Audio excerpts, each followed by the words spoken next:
Good morning Ritika teacher. Good morning teacher. మీకు 6th class allot అయ్యింది, వెళ్ళండి. టీచర్ 6th క్లాస్ ఎక్కడ ఉంది టీచర్? పైనకి వెళ్ళాలి. Okay thank you teacher. వెళ్ళండి. Teacher yes teacher. ఆ లత టీచర్ ఉంది కదా, ఆమెతో కొంచెం జాగ్రత్త. లత టీచర్ అంటే ఆ పెద్ద ముక్కు ఉంది ఆవిడేనా? అవునవును ఆవిడే. Okay okay.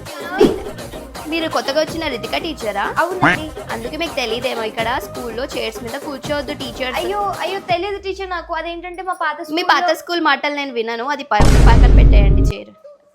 Okay teacher. మా పాత స్కూల్లో అయితే సమ్మర్లో మాకు కూల్ డ్రింక్స్ ఇచ్చేవాళ్ళు. రితిక టీచర్, మీరు మీ ప్రీవియస్ స్కూల్ గురించి ఇక్కడ మాట్లాడకండి, ప్రిన్సిపల్ మేడం వింటే మళ్ళీ ప్రాబ్లం అవుతుంది. ఓకే టీచర్ పక్కా చెప్పండి. అనువే కదమ్మా. చెప్పండి టీచర్. ఇక్కడ రామ్మా. చెప్పండి. స్టాఫ్ రూమ్కి వెళ్ళి డస్టర్ తీసుకొస్తావా అమ్మా ప్లీజ్? టీచర్ ఇక్కడ డస్టర్ టీచర్సే తీసుకొస్తారు, స్టాఫ్ రూమ్ లో ఉండదు. అయ్యో ఓకే అమ్మా పర్లేదు. మీ స్కూల్లో కూడా కొత్తగా న్యూ టీచర్ వచ్చారా? అయితే ఆవిడ పేరెంట్ త్వరగా కమెంట్ చేసి చెప్పండి. అలాగే ఛానల్ని సబ్స్క్రైబ్ చేసుకోండి.